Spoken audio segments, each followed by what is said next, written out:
Hi, and welcome back to another episode of Not life as we know it. today's episode. I'm going to get into an interview that I did with my friend Richard. Now, again, we've already done some interviews on the anime side of the channel, and so before we begin, I want to remind everyone to go down below, click like, and click subscribe.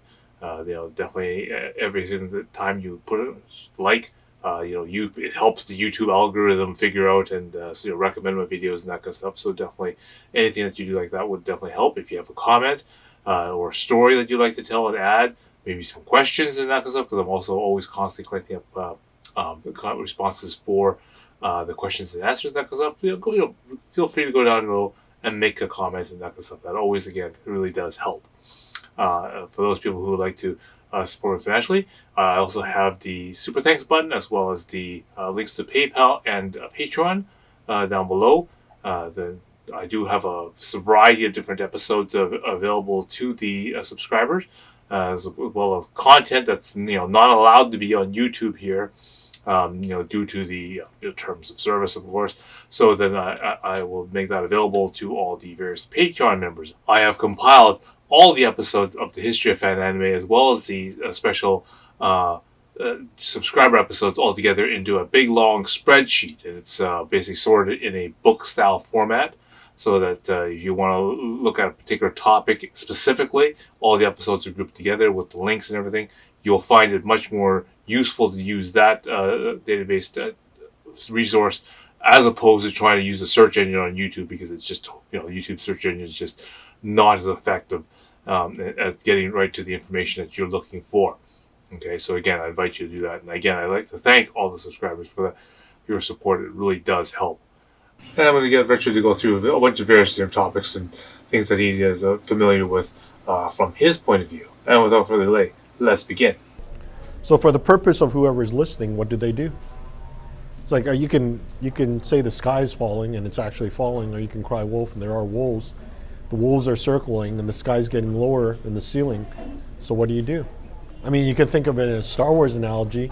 All the people went into the garbage compactor, right? And they're climbing above the garbage and squeezing them. Who's going to be the droids that are going to shut the compactor off and open the door? That's the question, right?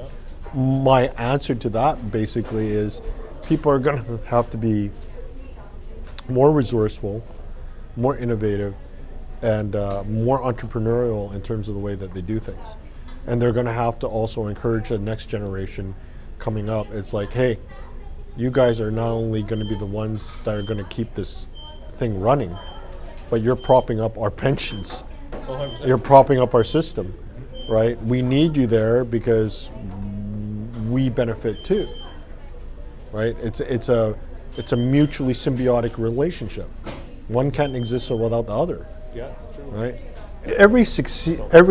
every past generation above the next succeeding up and coming one always says this about the new ones. They always say they're useless, or they're not. There's no future, no hope with them, or whatever. Right, there's it's like that's why they came up with this OK Boomer, accusation. He's like, oh, you guys are just a bunch of buzzkills and downers. I mean, don't get me wrong. I mean, it's great to have optimism, but is it delusional? Is it in denial? I don't know. Well, as we already discussed earlier, in social democratic countries in the first world, in the Western world, there's declining birth rates. Yeah, 100%. The thing I think you and I are worried about is what the ones that are being born, are they congenital idiots? Are they capable of contributing anything back to the society that they benefit and reap from? I'm beginning to think that relative to the population, particularly, the next generation is coming, we're breeding this sort of neo-sociopathy, psychopathy that's going to undo everything. It's not going to benefit us. It's going to be on our undoing. We have AI coming. We have automation coming. At some point, it's been speculated that these computers and their capabilities interacting or hybridized with automation, they're going to be superior to humans in so many different ways with none of the liabilities. as far as being able to do work. Yeah, work and quality check. Mm-hmm. You know, But remember who they're doing it for, people. So what you have, I mean, you see it in some of these dystopian science fiction movies like The Matrix, Blade Runner. What else talked about this? Terminator, right? Where you have the capabilities of the AI and the machine far exceeding any abilities humans. And we're not going to be evolving into superheroes anytime soon, right? I know, despite our arrogance and our hubris, we're not going to develop these superhuman capabilities. I don't care how brilliant you are as a savant with ADHD or Asperger's. You're not going to keep up with superior automation, machines that can do work, and AI. They're just that the capability of the technology that we created is just going to exponentially become superior in a very short period of time. So what good are humans going to be for then? We're going to be batteries, grist for the mill to power them when there's no sun? I mean, what? Because really all these things are service to us, right? So are we going to have like immigrant replicants walking around serving us at Tim Hortons? I mean, you know, look, oh, they're not even students from overseas anymore. They're replicants made in India. You know, they're not even people. They're robots or androids that serve us at Timio's with uniforms on, right? But is there going to be any people to serve if they're laid off? They have no money, right? They can't afford the services like rent. I mean, that's the thing that's interesting to see. Who are you going to serve? Why would these services even exist in the first place? Are we obsolete, right? Like if you create a worker that doesn't need to sleep, doesn't get tired, right? Has perfect performance, 100% reliability all the time, never makes mistakes. So who are they serving? Right? And so that, I think that's another thing you have to see is when you go from one recession to another that we see, and we see a market crash, all this other stuff, is it just wash, rinse, and repeat every 10 years? Or are we going somewhere? Right? You heard recently that Charlie Munger died, right? Did you hear about that? Charlie Munger died, Kissinger died, all these guys, these old guys, right, that had inordinate amounts of power financially or politically or socially, economically, they're popping off. So who's actually at the wheel? Who's driving? Another generation that thinks that way? Well, they got there for a reason, right? They're in charge for a reason. So is that another generation of that? And who are they going to be serving? Who's your shareholders? Right? There's a reason they're called the 1%. And they hold the majority of the wealth in the world. yeah. Meanwhile, there's some single mother in Africa, and she's trying to scrape like a sweet potato out of the ground. I'm so certain of it that it's going to happen next year again. If it doesn't happen, I'll be very surprised. I give it 2 years. But I think if it's going to happen, it's going to happen next year, and some weird thing's going to happen. We're seeing like escalation in conflict between, like we have this now with this Gaza-Israel thing. We still have Ukraine and Russia. You're seeing, at least in some of the first world nations, more the politics leaning towards the right to conservatism, right? So those always happen every time. It's almost like like I said, it's a bellwether, a red flag, or it's something noticeable that happens just before the market goes into the toilet. Right, is what's going to be the black swan event, or what's going to be the one thing that's going to trigger it. I think it's going to be the banks again, to tell you the truth. If not China. I mean, China's not really doing that well. No, I mean, they don't let anything out, but I don't think they're really doing that well. So, market crash next year. So, the only other thing to posit is, what do people do? The only thing I think people can do is hang on to your job, don't jump ship, hang on for dear life, collect EI if you do get laid off. If you don't, expect to do more, and don't pout or throw a tantrum or complain about it. Start economizing, start being frugal. You know, party's over. Do you want to be the one that left to clean it up? Or do you want to be the one that can leave early and just say, okay, I'm out. You know, I'm going to sober up in the next little while at home. Right? Because I think that's the thing, that whenever these things start happening, people panic and they do some pretty stupid stuff. Hopefully not mass shootings, but they do some pretty stupid stuff. Right? You can see that just general mood, it's escalated. People are incensed, get angry quicker, they're stressed, existential crisis, maybe self-delete, you name it, right? But I think what people have to understand is, just like you and I, is we've seen this before. So what do you do about it? You complain, you know, and start flapping like a fish out of water, or do you do something about it? Because it is an opportunity, because you know what goes up must come down, but what goes down must come up. Now, it's how far down it goes, that's the question. Yeah. But if you've got your money in waiting and you're ready to go back in there, well, the next 10 years may be good for you. However, they're saying with this next crash, the next 10 years, there could be no growth. Zero, right? And of late, we've all been living in this weird-ass period. The Chinese entered the chat with 1 billion industrial workers, pushing down the cost of manufactured goods for everybody. And the Soviet system dissolved, pouring an empire of raw materials upon global markets, keeping commodity prices under control. We had 30 years of disinflation. It was the most abnormal period in human history, but we think of it as the sum total of our business experience. And it's over. The Chinese labor is literally dying out, the Russian materials are going away, and at the same time, those inflationary trends are back. The boomers may be exiting stage left, but their kids, the millennials, are in their mid-20s to mid-40s.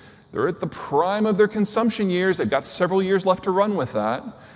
And if we still want stuff in a post-Chinese world, we are going to have to build it our damn selves. Which means for the next 6 years, we should expect something in the vicinity of 9 to 15% inflation annually. Now, before you have a stroke and call your broker, deep breath, double the size of the industrial plant. That means local workers filling local orders for local consumers on this continent using local energy, less water, more capital efficiency, greater technological penetration. And when we're done, we'll have a supply chain system that is largely immune to international shocks. This isn't a good story. This is the story of the greatest economic growth in the history of Canada, Mexico, and the United States. This is a great story. It's just that it's not a straight line.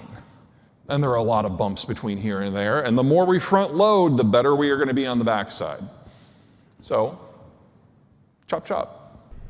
But I mean, if you're talking about energy in general, energy use, the consumption definitely has not gone down. But it's the way that they sell it is really bad too for sustainable energy or alternate energy, because like biomass, right? People talk, oh, we're using this biomass to produce electricity for these cars. That sounds great, biomass. What is it? Oh, we burn trees.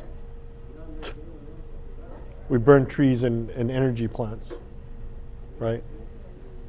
And like, what do you mean you burn trees? Yeah, we're cutting down trees and we're burning them to power the turbines, to generate electricity. What? Yeah, it's biomass. That's what they are, trees. Right. Now, if they were saying they were burning corpses, I'd be like, yeah, okay, that's fine, right? They're dead anyways. So what, right? Cremate them all, spread their ashes, help feed the soil. But you're burning fucking trees. That's insane, right? That is like probably the most wasteful way of generating power. But they call it biomass, whatever the hell that means, right? So that's why I'm saying to you, when you have things like that, and I've seen some documentaries on it, it's like, oh, so they're sellouts, right? They sell this green agenda, the sustainability agenda. Well, yeah, I guess trees are sustainable till they're not. There's none left, right? Right? So, and how long does it take a tree to grow? Average? 10 years, 5 to 10 years, 15, 20 years, right? But they're chopping them down for this biomass to burn in these furnaces for electricity, to provide electricity to people. Right? Like I said, it would have been better if they used corpses. Right? Have your cremation plant and your energy generating plant in the same place. Right? But yeah, next year, that's what I think it's going to happen. We'll see. I mean, you seem to have an eyeball on it, ear to the ground. The question is, I think the question on most people's lips is, how bad would it be?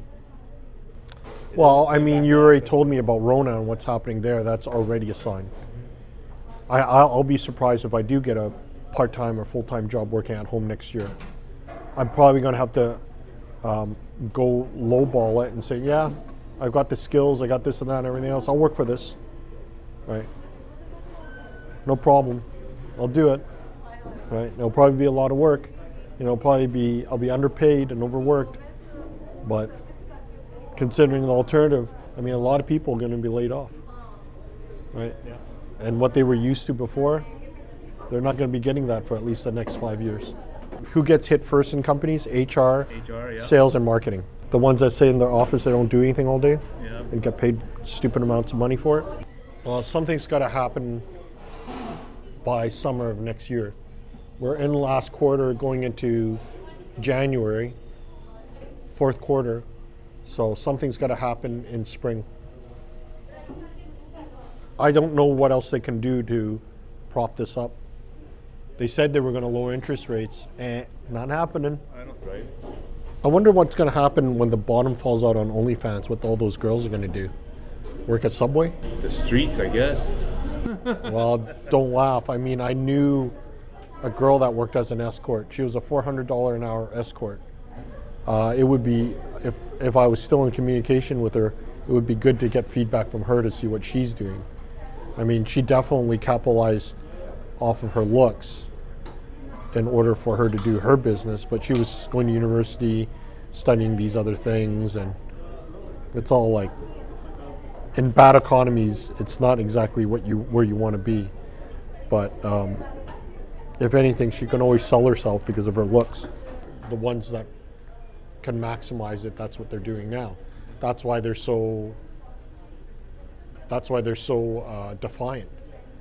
Is they know they can, as long as people pay, they'll get away with it. As long as they're simps, they'll get away with it, right? As long as you got people that are perving on them, they'll get away with it until they can't. If the simps don't bring in money, then they don't bring in money. Yeah. Right? Nobody's going to offer free content. That doesn't make any sense. Yeah, exactly. That's why I'll go on these shows to attention whore and clout chase. It's all to garner more interest in their personality, their IP. Okay, so again, we'll have to continue this interview in the next episode. So again, we've got to hit like and subscribe so we will get the more of those episodes when they come out, right? So until next time, I will see you again.